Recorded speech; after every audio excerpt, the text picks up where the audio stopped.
Hi, my name is Taz Davidas and I am so excited to be here. You may be wondering to yourself, who is this girl with the great haircut that you may have seen before? You're thinking, where have I seen her? Well, you saw me here 5 years ago on this very stage, and I could not be more thrilled to be here with the other Trailblazers who are going to share their story today.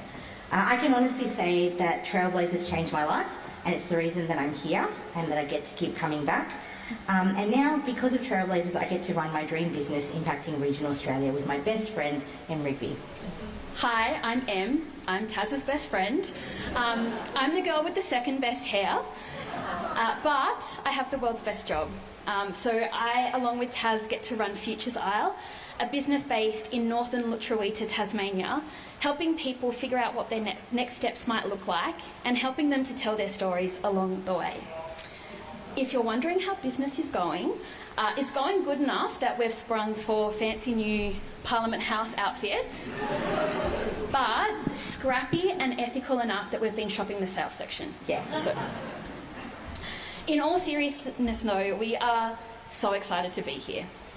Through this week, we have worked with 9 groups of incredible trailblazers from all over the country. From Larrakia country in the top end to Darkinjung country in the east, from Lutruwita, Tasmania and Kepakul Esperance, we are privileged to gather on these lands to share stories, forge new friendships and dream audacious dreams for the future of regional Australia. We acknowledge that the country we gather on today is the land of the Ngunnawal people, and we recognise their continuing connection to land, waters and culture. We pay our respects to elders past, present and emerging. Earlier this week, we had the absolute pleasure to have Auntie Matilda House and her force of nature granddaughter Naya visit us. And these two are probably the best storytellers in the nation, I would say. But they took the time to share their knowledge of the history and culture of this great land. Auntie Matilda also shared her inspiring thoughts on how, as young people, we need to raise our voice. And we need to raise our voice on issues that matter and not stay silent when things are happening that are not okay. We're so grateful for her time, and also Naya. They left with many snacks, and we had some beautiful drawings from Naya, and we're so excited about the continuing relationship that the ABC Trailblazers and Heywire has with Auntie Matilda House and her family. Finally, we would like to thank all of you for taking the time to attend this important event. One of the coolest things about the Trailblazers event is when we're walking around, running around, trying not to look stressed, we get to see so many friendly faces that have joined us throughout the week. It's not like you just turn up here, you're people that are committed to this program and continue to support this, and to us that's really special. So thank you for attending, and we want to welcome you to the Trailblazers Presentation 2023, part of the Heywire Regional Youth Summit, a partnership between ABC and the Australian Government.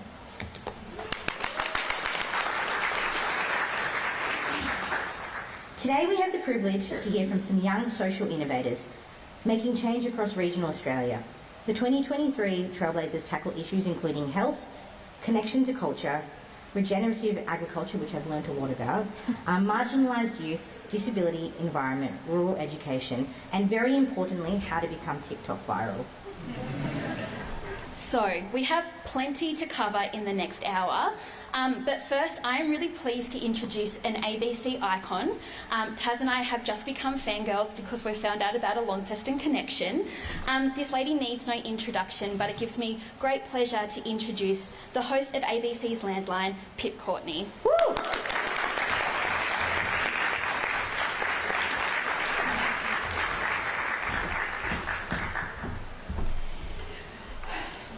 Good morning, everybody, and a warm welcome.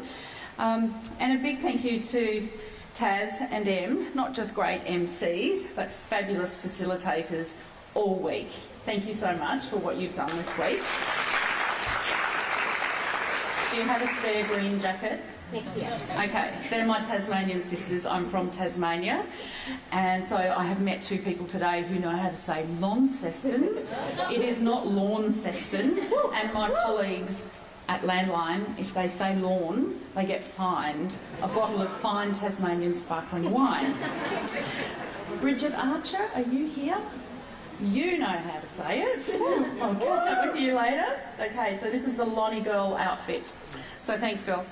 My name's Pip Courtney. I'm the host of ABC Landline. It's my good fortune to travel the length and breadth of our country, and with my colleagues discover and tell the amazing stories of rural and regional Australia. Wherever I go, I see our First Nations people have a unique knowledge of and relationship with our ancient continent. Today I want to begin by acknowledging the Ngunnawal people, who are the traditional custodians of this land which we meet on this morning. I pay my respects to elders past and present, and extend that respect to any Aboriginal or Torres Strait Islander people in the room today. With this 2023 Heywire Trailblazers Summit, we recognise and celebrate the achievements of 13 young people from rural and regional Australia. They've travelled a long way to be here, from Rockhampton, Esperance, Moree, Launceston, Lake Boga and more. Congratulations to all of you. It's great to have you here.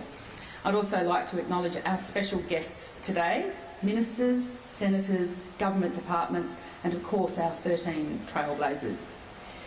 The ABC has a very special relationship with rural Australia.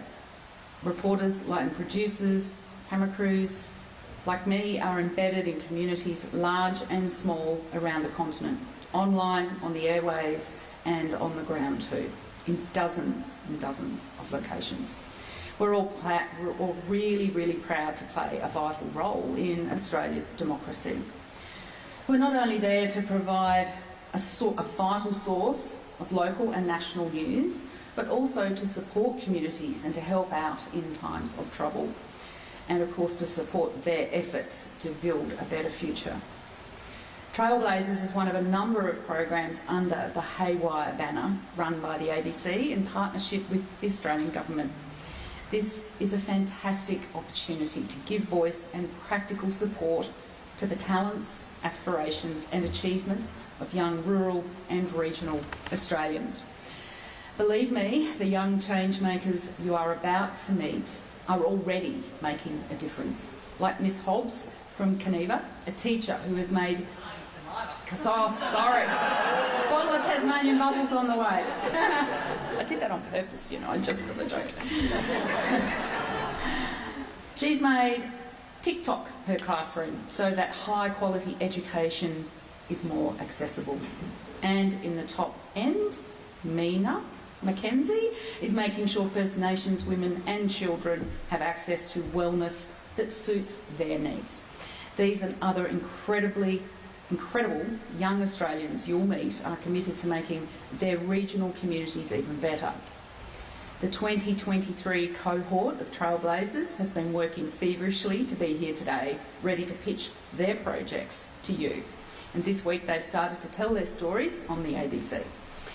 From here they'll have exclusive access to the leadership development opportunities of the Trailblazers Development Fund, thanks to the support of the Foundation for Rural and Regional Renewal and the Sally Foundation. We also have some of our Trailblazer alumni in the audience today. It's a growing and strong community and a powerful network in the making. Launceston, my hometown, William Sharples from Merimbula and Tanika Davis from Foster have each used this program as a springboard to grow their projects and create meaningful change. Welcome and thank you. By using your talents, you're making regional Australia an even better place to grow up. Heywire and the Trailblazers program would not be possible without the long-term support of the Australian Government since 1998. And before I hand over to the member for Ballarat, a personal observation from me. I've actually interviewed academics who studied successful rural towns, and the key factor which helps rural towns thrive, they tell me, is volunteers. And they're all age groups, sharing the load, not relying on a core group of retirees or older people, some of whom you'll meet in 15 committees. And those older leaders help towns thrive by inviting the younger ones in to share the load and by succession planning so they don't have to have their titles taken from their cold, dead hands. So what's so exciting about today is we can see the next generation here Your leadership journey is just starting. Keep going and invite others in. Towns succeed when that load is spread. Enough from me. It is now my pleasure to introduce the member for Ballarat, a regional woman herself, the Honourable Catherine King MP, Minister for Infrastructure, Transport, Regional Development and Local Government.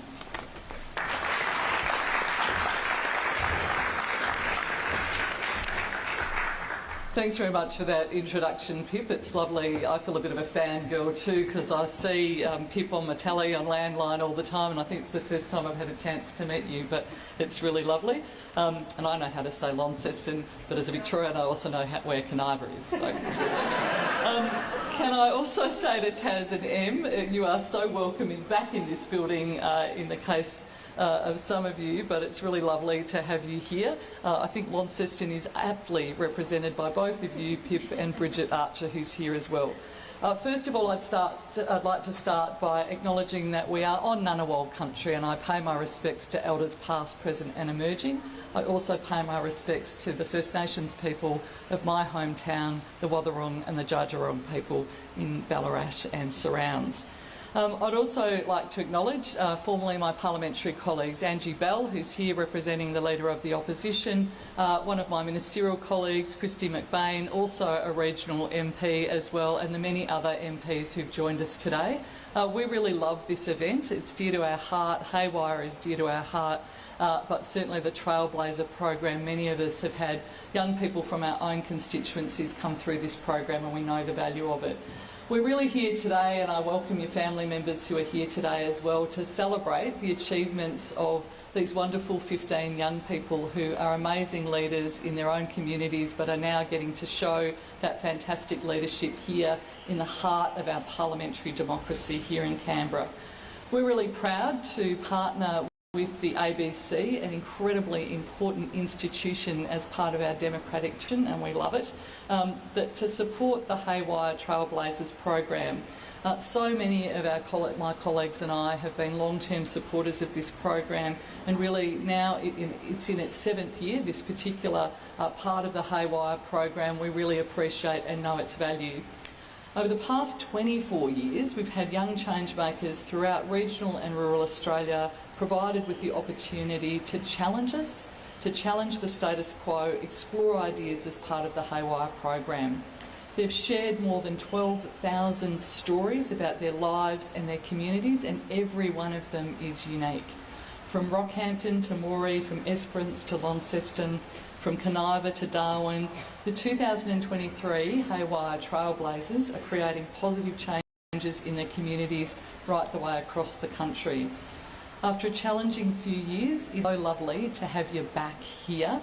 I think we're all a little sick of talking to each other online. We'll keep it a bit, but I reckon it's nice to be in a room all together. You're all incredibly great young innovators. You've started social, education and economic development projects in your hometowns.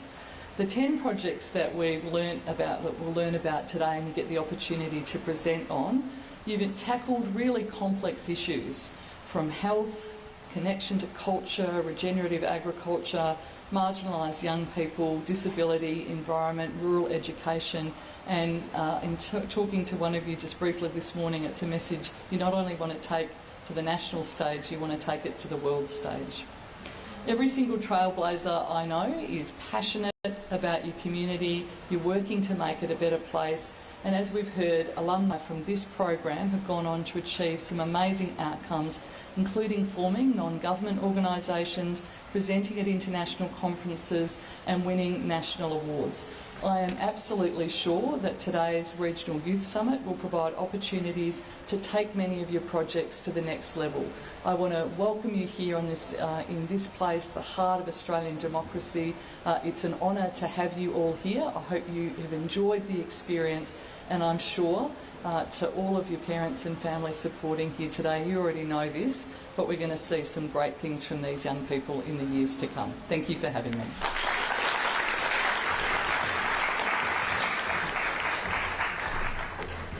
Wow.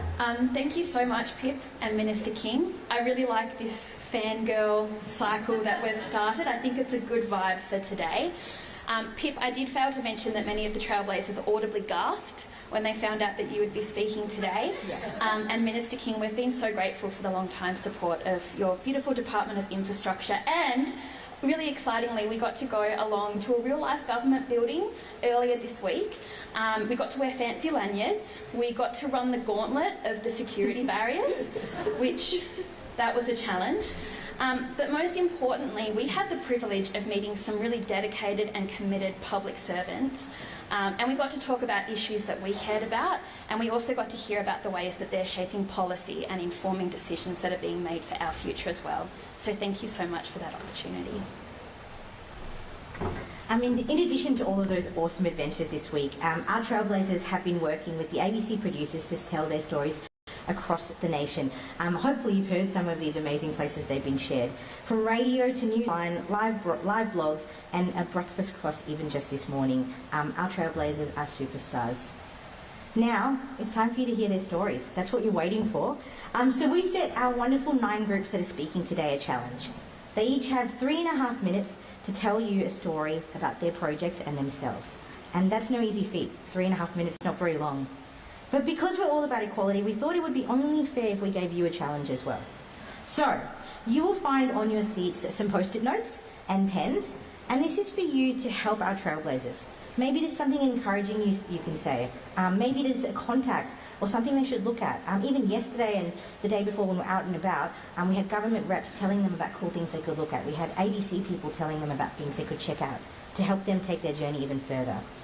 After the presentations have concluded, our Trailblazers will be waiting by. They have their giant photos over there.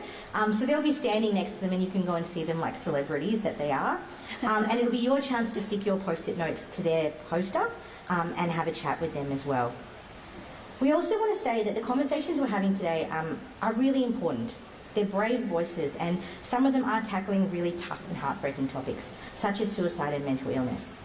If you or anyone you know needs help, remember you can always call Lifeline on 131114 or visit www.headtoheart.gov.au. We just want to make sure that we look after all of us today as well. Awesome. Thanks so much, Taz. I think that's a really important reminder for us all. It's now time for us to stop talking and to hear the incredible Trailblazers. Are you ready? Okay. Yeah? Keep the Trailblazers? T for Trailblazers? Yeah. T for Trailblazers. Our very first presenter is not only an incredibly inspiring and gifted storyteller, but has been the cool, calm voice that has led us through many guided meditations this week. She is using her talents now to reshape the way we approach wellbeing in our regional communities. Please welcome the beautiful Menah McKenzie.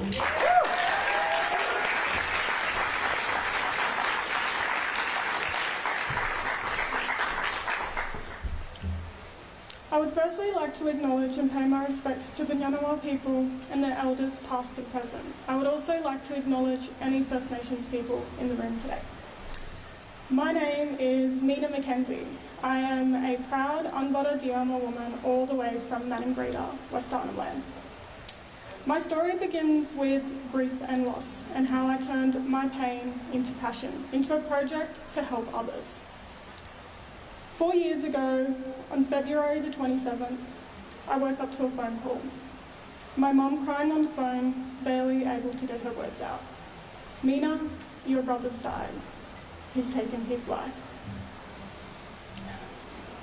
A deep heaviness came over my chest as if someone had their foot pressed against my heart space. A pit in my stomach, shock, numbness. A phone call that no one should ever have to receive. My brother, Sabo, died by suicide. So did my cousin and my uncle. I share this story because mental illness is real. I share this story because suicide is real and it's happening in our communities. Suicide is the 5th leading cause of death for Aboriginal and Torres Strait Islander people. So through my grief and loss, I wanted to know, why is this happening so often? What can I do? I started a grassroots business with my cousin Noni Ether, who unfortunately couldn't be here. She had also been bereaved by suicide. We called it Mayála-bol, which means knowledge fire in our languages. Knowledge encourages voice, sharing, reflection, and exchange, and offering of support and guidance. Fire is a symbolization of our spirit. When our fire burns low, we need to add wood to that fire to build it back up. Mayála-bol focuses on holistic social and emotional well-being and culturally safe spaces for Aboriginal and Torres Strait Islander people. We do this by facilitating healing circles or yarning circles or talking circles, which has been a practice that indigenous people have been doing for thousands of years. It encourages connection, community, belonging, and sharing. Our programs are designed by mob, for mob, especially those who have that lived experience. Mayála-bol is that wood to the fire, the strength to our spirits. We embed a strengths-based approach to integrate our culture into wellness. We call this holistic well-being, where we explore activities of mind, body, spirit, belonging, connection, community and country, connection to identity and our culture. While we also provide a trauma-informed space with a gentle environment for people to feel safe and comfortable. It is culturally safe programs for First Nations people by First Nations people that are going to create a positive impact and prevent the likelihood of suicide in our communities. I've had many participants come up to me with big hugs and gratitude, many of them sharing, "Hey, Menah, I needed this." But I want to quote one participant and what she said that touched me. She said, "I felt so isolated and alone before attending a Mayála-bol circle. But now I have a place where I belong." So what if culturally safe healing programs were embedded across our nation? In schools, youth centres, youth detention centres, or even their own hubs? Then imagine the flames of our spirits. I found my place of belonging. I found my safe place. And I know Mayála-bol has and will provide that for others. So if you're feeling alone, you're not on your own. If you need support, there's a place for you to belong. Thank you.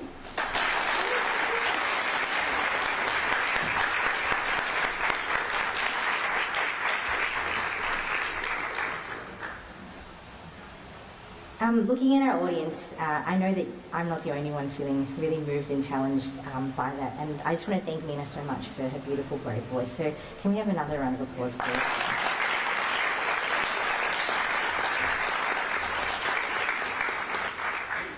So from tropical Darwin in Larrakia country, we now head to the tiny small town with a contentious name, Kaniva. 700 people in this town. And our next speaker has kept us entertained all week with impersonations, her quick wit, but we also know that you're going to be inspired by the way she's using technology and communication to inspire others and the next generation of farmers. Please welcome Louise Hobbs.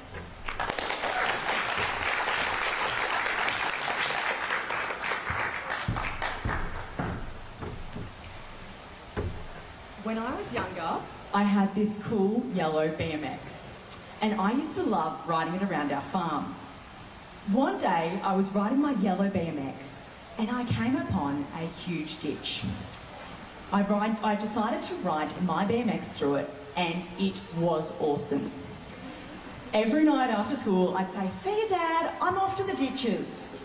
And after a few weeks, my dad said to me, "Lou, what are the ditches?" And I said, "Dad, I'll show you." We went down to the ditches, and my dad turned to me and he said, "Lou, they're not ditches, that's an empty dam." My name is Louise Hobbs, and it wasn't until the 2010 La Nina, when I was 11 years old, that I saw water in our dams for the very first time. My family first moved to Kaniva in 1882. I'm a sixth generation local, and we've always been farmers. In fact, my ancestors grew the first cabbage in South Australia. We've owned and operated our farm at Yarrick for 130 years. I was born in 1999, and it wasn't until I was 22 years old that we had one good year on our farm. If my dad didn't adopt regenerative agriculture, we wouldn't still be farmers today. I believe that farmers are at the forefront of climate change, but also that we're part of the solution to it. I teach at a small school near my farm in Victoria, and one of my subjects is agriculture. At a year 11 and 12 level, we currently don't have dedicated resources, not even a textbook. Could you imagine teaching or studying biology without a textbook? I love the Victorian curriculum. It's really good, and it addresses sustainable and regenerative agriculture, including cover cropping, carbon soil sequestration, rotational grazing to encourage native perennials. The works. My project, Ms Hobbs Talks All Things VCE, creates high-quality resources for Year 11 and 12 students studying agriculture. Presently, I have all of Year 12 covered, available for free through my podcast on Spotify. But I want to extend this and help fill the gap. In fact, just last week, I got an email from a teacher saying, "Hi Louise, I'm teaching ag for the first time, and I'm feeling under-resourced considering we need to come up with 8 assessments with no guidance." And a week before the exam last year, I received a message from a student in Ballarat. "Hi Ms Hobbs, do you have a transcript of your podcast? Because we don't even have a textbook." To date, my podcast has had over 1,300 listens. The demand is there, but I need your help to take it further. We need ongoing collaboration between the Department of Ag to provide students with industry access. And for us, that looks like visiting the Horsham Smart Farm and looking at cutting-edge research. This supports our next generation of farmers to be resilient in a changing climate. I want to make farming more than just farming. I want to make it an aspiration. My family aren't just farmers. We're innovators, data analysts, climate scientists, and podcasters. We're constantly adapting our practice. I grew up in a time of drought, and we know many farmers like my family see the impact of climate change each and every day. But we're also part of the solution. So let's make high school ag-based education our priority, because today's students are tomorrow's farmers, agronomists, and climate scientists. No one should be left behind because they can't access resources to study what they love. So I've got some homework for you. Let's help students to pursue a career in ag by reclassifying it in its rightful place as a science and providing funding to projects like mine. Thank you.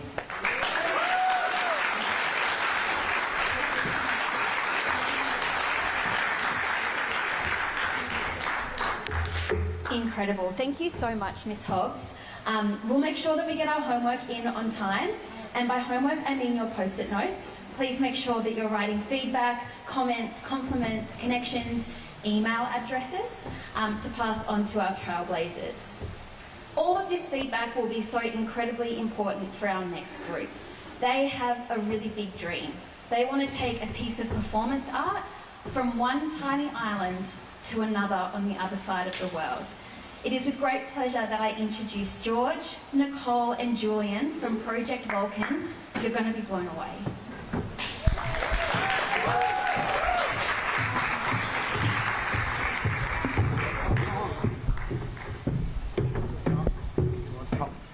Woo! Yeah, it's on. Oh, yeah.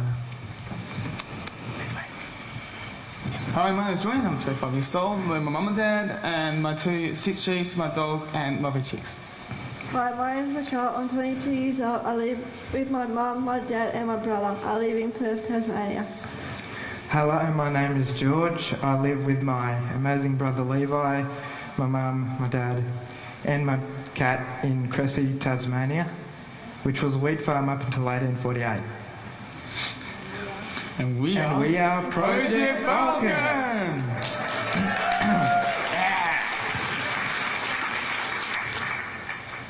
What is Project Vulcan, George? Project Vulcan is a play about Australia and its relationship to fire. Not just Australia, George. Project Vulcan is all about around the world. Climate change affects everyone. So who is Vulcan, George?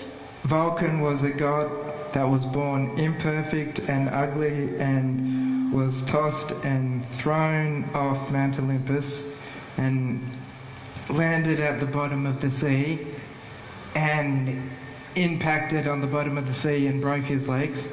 He was rescued by a sea nymph who took pity on him and raised him as her own.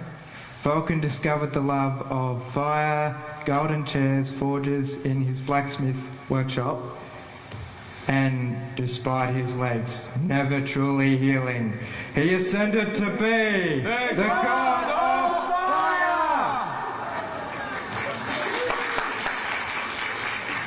Fire destroys everything. It destroys all the wildlife. It's my job to take care of wildlife. It's my dream job to work with wildlife like the owners. The Earth is our home. We only have one planet. Climate change affects farmers everywhere with risk of fire, drought and floods. It is important to me as I love spending time on our family farm, helping my dad, but I'm not very good at driving the tractor. Oh, for a muse of fire. The summer sun is blazing hot, hot, hot, hot. In the air there's a smoky smell. As fires are raging everywhere and the land is as hot as heck, hot as heck, hot as heck, hot as heck. The inferno is quickly spreading, for the bush is parched and dry. Strong winds are blowing flames around, embers falling, embers falling, embers falling from the sky. The fire brigades are working hard to protect all of us they strive, and whilst Australia now is hurting, in the end we will survive! I love performing in theatre and making my presence known on stage. Thank you everyone for attending.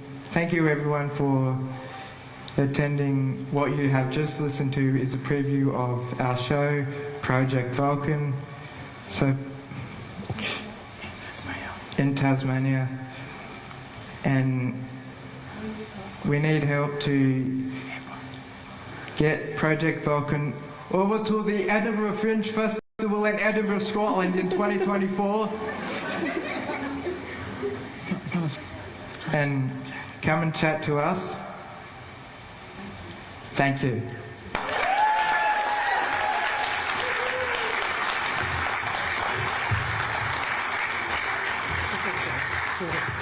Special shout out to Richard Branson and Virgin Australia for flying us up here to Canberra! Woo!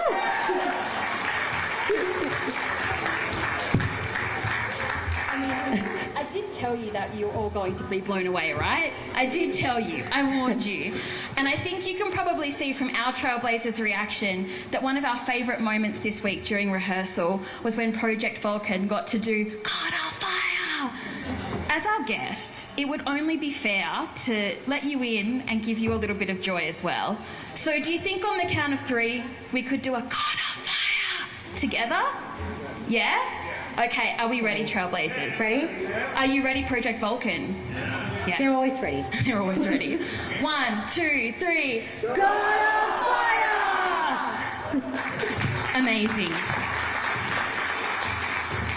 They've now had a lot of invitations to bring the show to Canberra as well as Edinburgh as well, so we hope to see you all in the audience in 2024. Our next presenter is also filled with fire. Currently working on the Central Coast in New South Wales with marginalised young people, Carlee is the absolute epitome of fun, glitter and exuberance, the king of all of our hearts. Please welcome the incomparable Carlee Heise to the stage.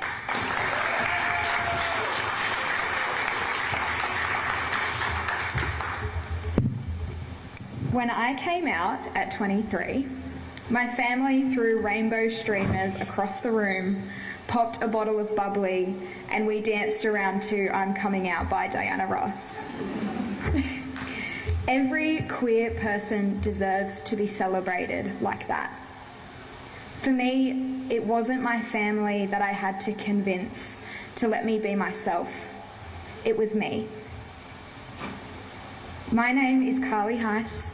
I use she, her pronouns, and I identify as queer. Growing up in regional New South Wales, I did not see queerness as an option. You can't be what you can't see. And the queerness that I could see was the butt of the joke, the kid that was picked on at school, or an exaggerated stereotype on TV, and it was never a woman loving another woman. It wasn't until I left my regional hometown and moved to a city that I began to discover my authentic self. When I became a youth worker, I vowed to return to regional New South Wales to be a happy, proud, queer adult that young people could see. I live and work on Dark and Young Country, the Central Coast in New South Wales. It is a gorgeous part of the world, but the disadvantage and discrimination in my region does not mirror the beautiful natural environment. 81% of LGBTQIA+ youth experience high psychological distress, and it's even worse for our trans and gender diverse youth. There is a mental health crisis in my region, and too many young people have lost their lives to suicide in recent years. In the wake of these tragedies, local parents, teachers and services approached the Naughty Noodle Funhouse for help. We are a contemporary arts organisation, but as the only visibly diverse, queer-led organisation in the region, the community turned to us in desperation. That is how YAAS was born. YAAS, Young, Authentic and Social, is the program that I lead for 12 to 24-year-olds with diverse identities and abilities, including LGBTQIA+ youth. YAAS is tackling the youth mental health crisis through creative workshops, celebrations and social groups.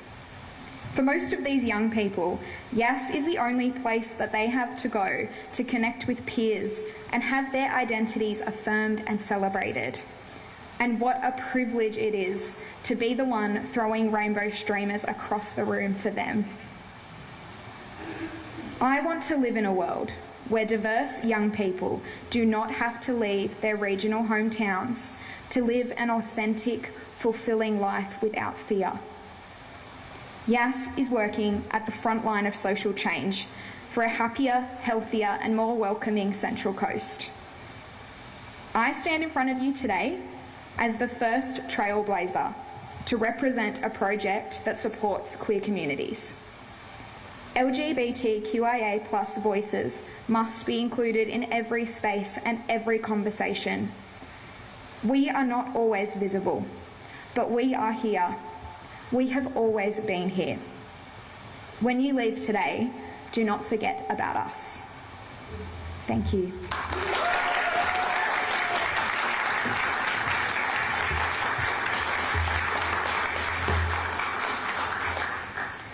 Thank you so much, Carlee. We love you, your work, your headpiece, just everything. You are doing incredible things. Next up, we have an incredibly resilient and talented young man. Over the course of this week, he has very patiently explained to us about aeronautical thingamajiggies and pilot somethings. We may not have been the most diligent of students, but I know that we've all felt pretty inspired by his soaring vision for a more inclusive Australia. Please welcome our very favourite pilot, Hayden McDonald.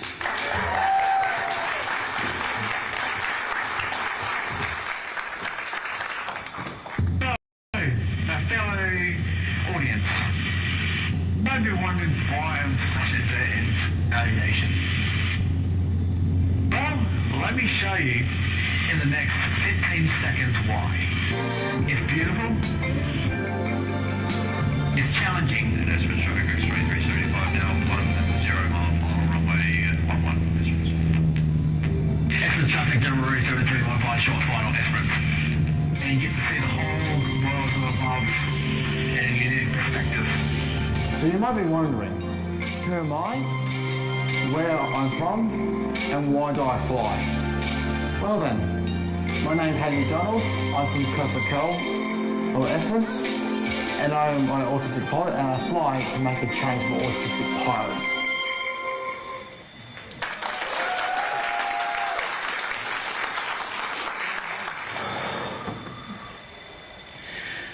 When I was 12, I was told I was autistic. I didn't understand what it was, and my mother didn't have the support that she needed. But it did not matter to my bullies. I was alone, and I was different. But aviation has always been my outlet. My papa used to fly me across the Mayála-bol and back for a visit, which inspired me to get my recreational pilot certificate when I was 17. On the very last day of high school, I decided I wanted to fly for the Royal Flying Doctor Service. So I applied for my medical, but I got the email I actually dreaded. Intention to refuse medical. You all want to know what the reason is?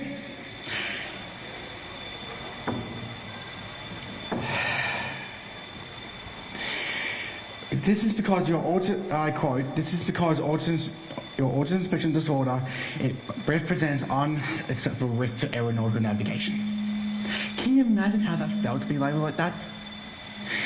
So I had no opportunities in aviation, so I made one. Wings without barriers. So you might be wondering, where's the mission? There are two missions. One, to create understanding and acceptance about autism through education. Two, to change the discriminatory medical process without compromising aeronautical safety. To do that, I plan to fly around solo around Australia later this year. With over 60 stops, speaking to schools and communities at some of my stops.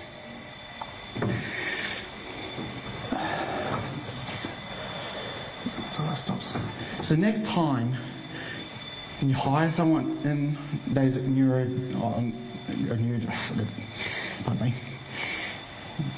neurodiverse or have a student that is actually on the spectrum, please do not approach it with a neurotypical mindset, because this will set you up to fail. People on the spectrum have the right to life, a right to work, and if they choose to do so, the right to fly. If you want to follow my journey, you can find me on YouTube and Instagram. If you actually want to be involved with Wings Without Barriers, please find me at my sign after the presentation. Thank you, and fly high.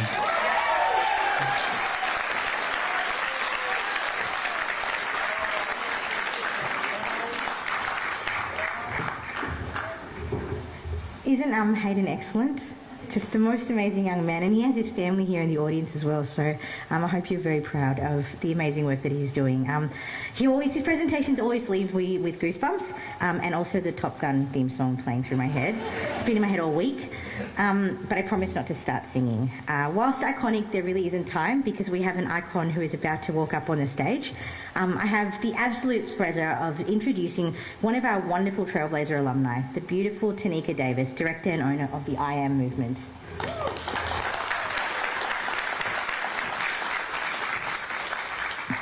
So Tanika, we first met in 2020. I can't believe it's been that long here in Parliament House. We had an amazing time. And I know you're feeling a bit emotional hearing these amazing Trailblazers tell their stories. Yeah, it's really emotional. Every time we come here, and I've heard our stories as alumni, and then you hear these stories, it's always quite emotional. Yeah, and it's been a beautiful morning already, and we wanted to take the time for some of you who maybe have not heard Tanika's story before. We'd just love you to share a little bit about your amazing project and what it does. Yeah, so I'd firstly like to acknowledge, as a proud Worimi woman, the traditional lands of where we stand today, the Ngunnawal people, and extend that acknowledgement to First Nation people in this room today. I am a mum. I'm a mum to two. I am an Aboriginal woman. I live on God's country in Foster, New South Wales, surrounded by lakes and beaches and rivers. My project in 2020 or 19, we kind of had that crossover. Can't work it out, right? Yeah. Is the I Am movement, and and it is I think a health promotion, education around cultural safety with the level of autism awareness. I have an autistic son, he's 6 now, and it kind of sprung from that idea of going through NDIS, the health literacy, the cultural safety just wasn't there for our people. And more times than not, we will hear the conversation around accessibility in our communities does not mean it is accessible. So being someone who just finished uni, when my son was diagnosed with autism, my husband and I took it upon ourselves to create culturally safe resources for service providers. And through the project, it's kind of, it's expanded into being a voice for our son, but also making sure that cultural safety is at the forefront of therapy, communities, Aboriginal medical services, and talking about disability in our communities, because it's something that is not talked about enough. So since then, I suppose, I started the I Am space, which is now a pop-up space that we launched last year in front of 50,000 people at a culturally safe sporting event called the Corrie Knockout. Anyone that knows the Corrie Knockout? Yeah. And we've been really well received through that. So we're going to go into other communities to pop up our culturally safe sensory space. That means it can be anywhere, and through Trailblazers, I suppose it's been something that we have never not linked whatever we do back to Trailblazers some way or another, or people in Canberra. I'm actually having a meeting after this with the Ricky Stewart Foundation, who are based here in Canberra, around bringing cultural safety to what they do in the foundation of Ricky Stewart. So the world is your oyster, and I'm really, really proud to be here today and speaking on behalf of a lot of alumni. So I'm really moved by a lot of the stories, and Hayden, as a mum, I think it's really, really great that what you've done, and you've broken down a lot of barriers, so thank you. Thank you.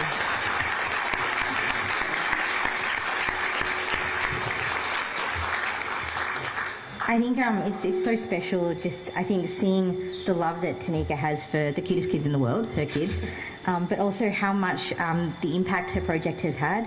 And it's been really cool to see some awesome collaborations with Tanika and other Trailblazers over the last few years. And I look forward to the Hayden Tanika. That's a great collaboration right there. We wanted to thank Tanika so much, and please come and have a chat to her later, because she's just doing some phenomenal things. She's pretty humble, but if you really hear the gamut of what's going on, you're going to be blown away. So come and have a chat to her later. Thank you so much, Tanika. Thank you. Thank you, everyone.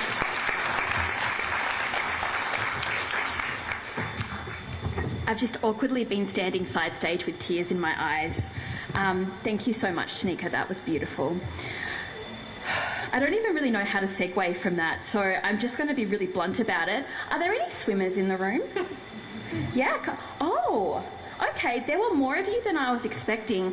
Honestly, at the beginning of the week, I would have very proudly put my hand up, because I don't mind a cheeky lap here or there. But our next speaker might challenge that a little bit. I know I've definitely learnt a lot. Please welcome Australia's most enthusiastic swimming advocate for a very good cause, Arlie Atkinson.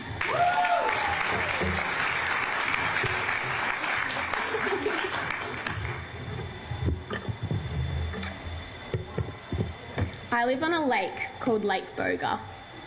It's a beautiful lake with a diameter of 3 kilometres, located 10 minutes from Swan Hill in rural northern Victoria.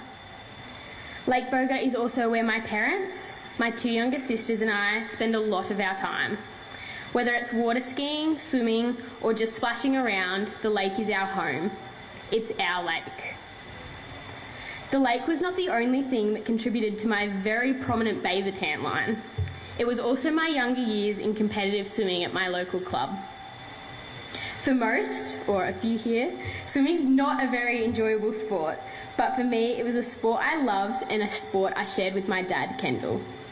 We would spend most weekends over summer travelling around Victoria for swimming, and most mornings of the week at training, followed by a quick poached eggs on toast before school. For me, it was not just a swimming club, it was my swimming family. So, let's backtrack to 2014. A young 13-year-old Arlie and my dad looked outside the window at our house at Lake Boga and decided, let's swim across the lake. How random to think that this started as just a thought. On the day, Mum drove us to the other side of the lake, directly across from our house, in the ski boat. It was only then that we realised, wow, this might be a lot harder than we originally thought. But we went on to complete the 3.1 kilometres across the public lake, which, to put this into context, is 62 laps of an Olympic 50-metre pool. It was an odd experience swimming in murky open water where you cannot see further than your outstretched hand in front of you, rather than a controlled temperature pool with a perfectly straight black line you can follow lap after lap. But we continued for the entire 1 hour duration of swimming. Fast forward to 2017. We now have 12 local swimmers swimming across the lake with Dad and I, early on a Sunday morning before any of the ski boats were out on the water. Fast forward again, this time to 2021, and Dad and I have organised an official Lake Boga bank-to-bank event with the valued help of our local council. 68 swimmers, each with their own support paddler, made the journey across the lake. Over $7,000 was raised for local kids to be trained in mental health first aid, who are now continuing the message of the event throughout the year as a mental health advocacy group in Swan Hill, further promoting the sense of community that swimming brought to me. This community feeling not only exists on the day of the event, but also in the lead-up, where Dad and I conduct a 6-week training program, providing participants with the rush of endorphins post-exercise to further create a positive mood, healthy mindset, and a stronger community. Let's now fast forward to 2025. This will be the 4th year of the event, and it will involve over 150 swimmers, spectators flooding the banks, guest speakers to communicate their mental health, stalls and resources to promote a healthier and happier Lake Boga community. I invite you all to come and swim across Lake Boga with Dad and I every year on the 2nd weekend of December and help us spread the word about our local event, one of the longest inland open water events in Australia. It does not matter your swimming ability, there will be something for you and the person next to you. So let me leave you with a question. What is stopping you from coming to our beautiful lake, sharing this special experience with my dad and I, and just having a go? Help us make a healthier and closer community and put Lake Boga on the map. Thank you.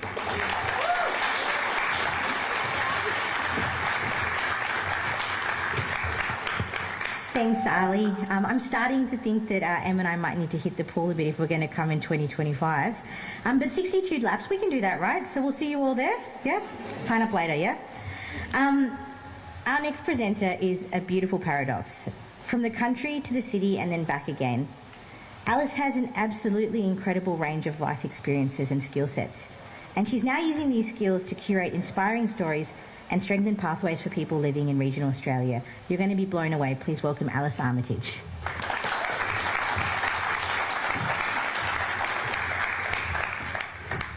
Hello, I'm Alice Armitage, a farmer's daughter, and I live in Moree in New South Wales, northwest. For as long as I can remember, I didn't quite fit into my life. When my brothers' lives often felt so seamlessly predetermined, I could never quite make my ambitions fit into a regional context, thinking the only way to build a beautiful future for myself was to leave, which is what I did. building a career in venture capital, which led me to successfully launch industry-leading startups and to support $310 million of investment into emerging Australian businesses. Having lived, worked and studied overseas and in cities across Australia, there came a time where I just knew I wanted to be home. And I set to work figuring out how I could make that happen. Now I've built a great appreciation for the opportunities that exist for us all in regional communities, which we celebrate in the Pandaemonium Paper, a quarterly newspaper I founded showcasing the change makers outside the traditional metropolitan mould. We've built our readership to 48,000 people across Australia in just 12 months. And as my own feelings of exclusion from a regional future faded, I came to learn my experience wasn't an isolated one. When my cousin Nick took his own life at just 18. This newspaper has become a way for me to not only honour his legacy, but to support the young, ambitious country kids like myself, like Nick, like many of us in the room, and many others struggling to find their way.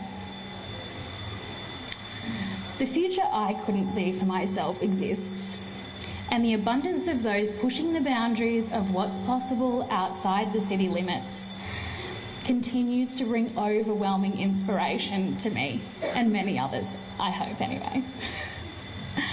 Like our friends Marionette, who make world-leading liqueurs from imperfect fruits, or Amanda Stevens, a master perfumer who built her studio in a 150-year-old blacksmith's quarters on the remote coast of South Australia. Through our shared insights, resources, discussion pieces, and community, the Pandaemonium Paper is building a more diverse representation of what is possible for the youth of regional Australia, showing the way for those wanting to walk down the road less travelled, knowing we'll be there to support and inspire them along the way. Today, you'll find our newspapers scattered around the other side of the room, if you haven't found one already. I hope you'll pick one up after our time here today and share it with someone that you love. Please also consider reaching out to explore with us the ways in which you might be able to support our work to continue to help the bright young minds across Australia see a big, beautiful life for themselves in the places they call home. Thank you.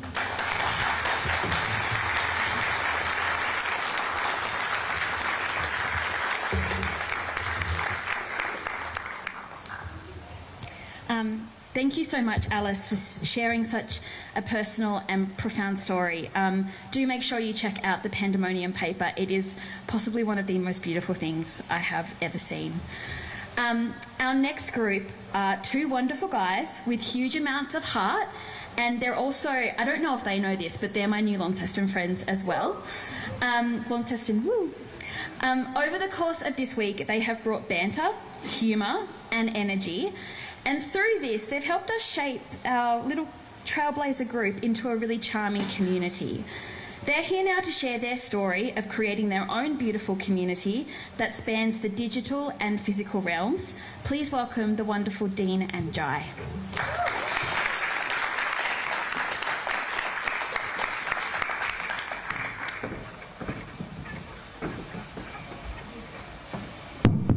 Good. Hey. Ready to go? I can't tell you much about my life before 19. What I do know, though, is that one day a switch flipped and my memory was gone. Over time, it has been a realisation that I don't really remember a lot because of a family tragedy. Early years are now a series of second-hand anecdotes and statements. But in the world of video games, I found a lifeline, sparking a journey to turn online friendships into a real-life community and provide an outlet for those struggling, including me. Oh, is it still me? Oh, okay. This really shouldn't have been printed in black and white. It was colours. My name is Dean, this is Jai, and alongside our friend Max, we run Down Tilt, Launceston's only esports community. Our journey with Down Tilt is rooted in a history of wanting to belong, wanting to find those who are similar to us, and to find a way to enjoy what we love.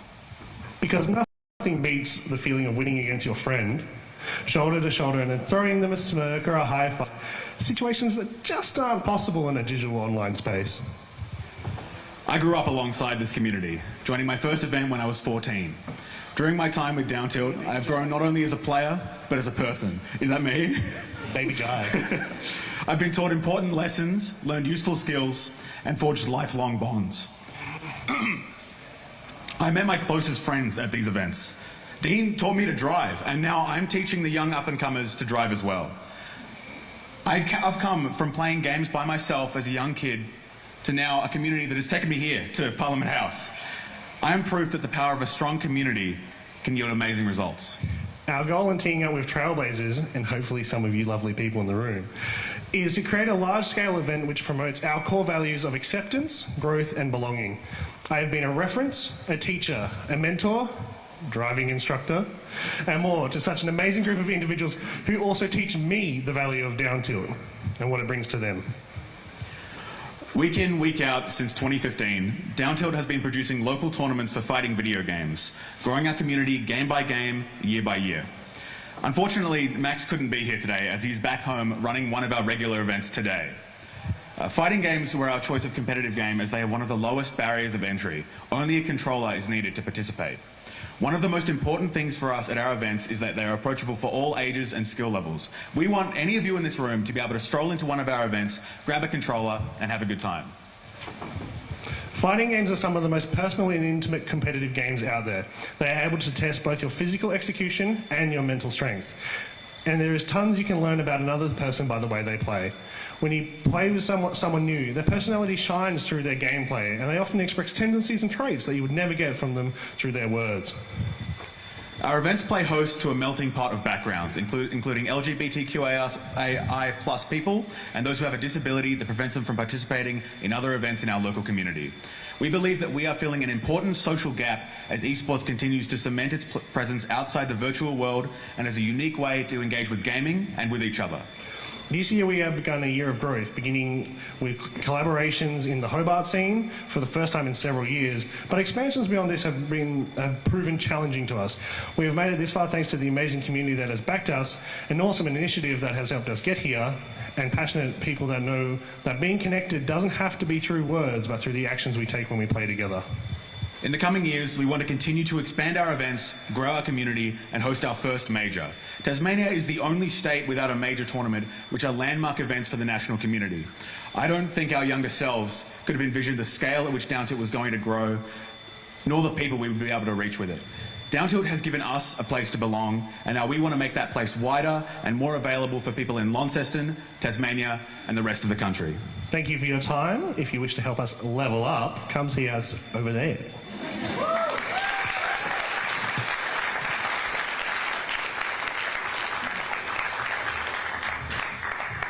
Absolute legends. You definitely need to go have a talk to them later. I wish we'd smuggled in a few consoles for a bit of a demo, but we haven't, but I'm sure they can tell you all about it after this. Team, we're almost finished, which makes me really sad. We're almost at the end, and this is just a reminder that you've got your homework to do with your post-it notes, so hopefully you've done a few of those, and if not, there's a bit of time before we wrap up today. And I'd like to now invite our final speaker, who is an absolute force to be reckoned with. Over the last week, Amy has had us all laughing, crying, and racing around competitively, causing chaos in our accommodation. We can't guarantee you that she won't challenge you to a race, but we can guarantee you that she will leave you feeling completely inspired. Please welcome the amazing Amy Tobin to the stage.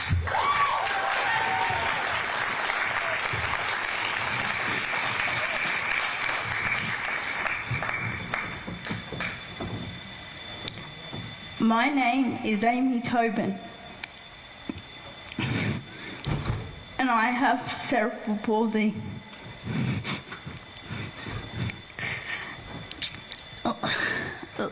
Let me take you on a journey and a bit of a run. Let's go, Amy.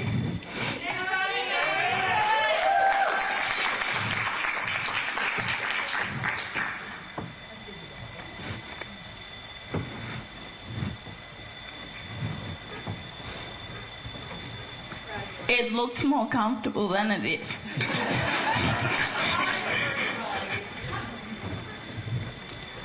My name is Amy Tobin, and I am 28 years old from the Gold Coast. I was born with spastic quadriplegic cerebral palsy.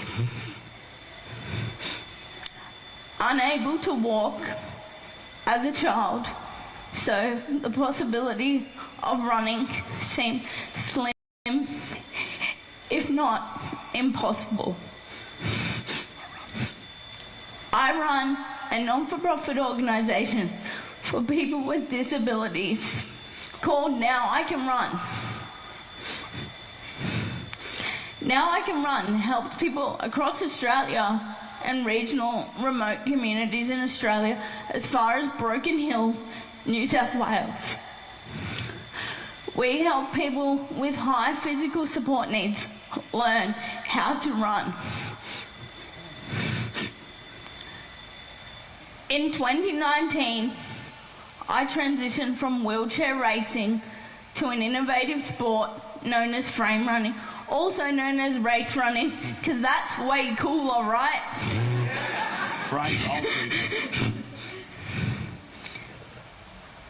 We offer opportunities to people with disabilities through employment, running and athletics. We have people with disabilities who run our social media, admin and run on the track. After being shown this frame, I value how much freedom it can give to people like myself. We can now walk our pets, run across Gold Coast beaches, and do things just like you. Cerebral palsy in particular is the #1 common physical disability in childhood. Almost 2 children every day in Australia are born with cerebral palsy, so there's no shortage of these devices needed. But let me explain to you our barriers. These devices cost a cool, lazy $7,500 per device. Not all of us are lucky enough to get them on NDIS. Those of us who are very grateful. But my goal is to create a low-cost device to make it accessible to all people with disabilities, not just cerebral palsy, because we all deserve the opportunity to run just like you. And on average, you spend maybe $200-300 on your child doing little athletics a year, yeah? For some of our kids, it can cost up to $50,000 for them to access sport. So we want to change that and build a race runner for under $2,000. Have a locally manufactured race runner, because currently we're importing them from the US and from America. So how cool would it be to have our very own race runner here in Australia? We need to have conversations about social sport and elite competitive sport. Come on, we've got Brisbane 32. Let's see a few race runners pedaling down that track. I challenge you, come on a run with me. You may not keep up, but we'll see how we go, hey? Thank you so much for your time and attention. And just remember, everybody deserves the opportunity to run.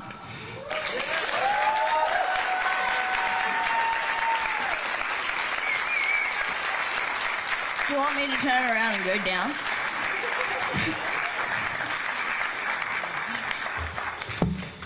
I will go across the carpet so you can see how it runs. See, we told you that she'd challenge you to run.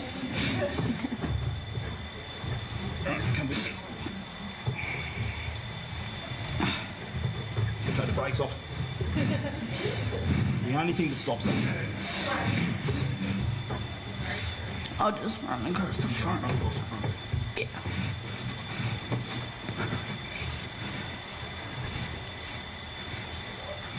Don't blink or you will miss her. Yeah!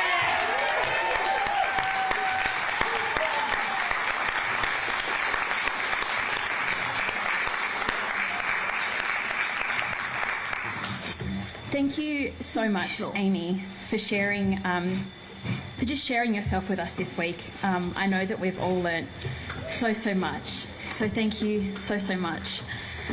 I know that it's hard to believe after hearing these 9 incredible projects that there are other inspiring young people out there, but I do just want to mention that we do have a 10th project run by the beautiful Janae Dodd, who wasn't able to be here today.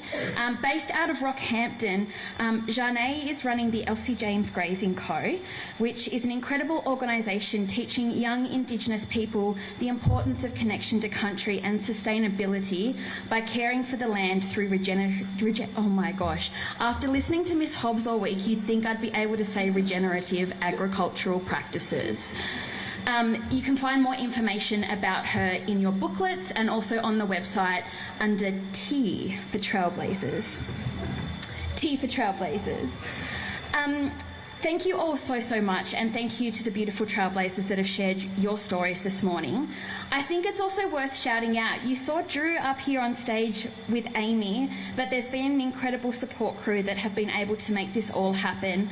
So Levi, Viv, Karen, Trish, thank you all so much for being here with us this week as well.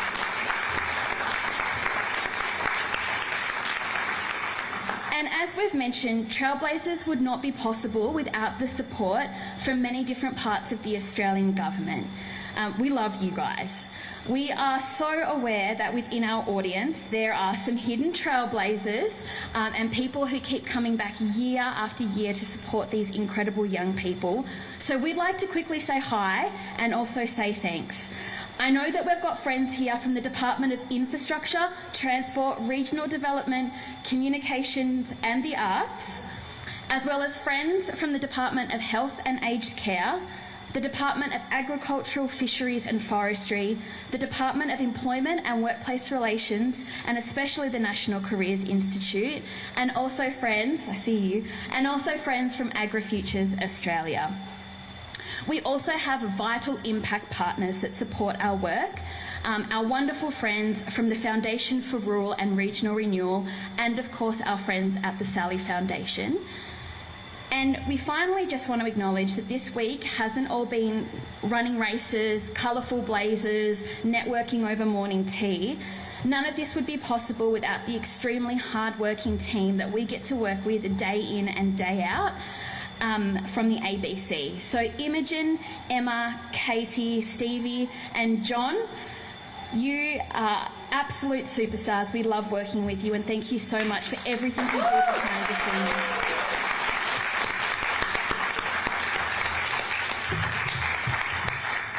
Lastly, we just want to thank you as the audience. Thank you for supporting this program, for being here year in, year out, for reading their stories, for sharing their stories, and just knowing that you're going to follow their journeys as well. Please stick around to talk to them, show them your post-it notes, come and chat. This means the world to our Trailblazers and those conversations are going to be impactful for the rest of their lives. We hope that you've had the best time hearing these stories. We hope that you feel moved. We've left some tissues here if you need them. I know I will. But just know that as you walk out of here today and go on with the rest of your lives, that the future of regional Australia is in good hands, not just because of the public servants and the politicians here today, but because of these amazing young people who have been brave enough to share their stories and take action. So thank you so much.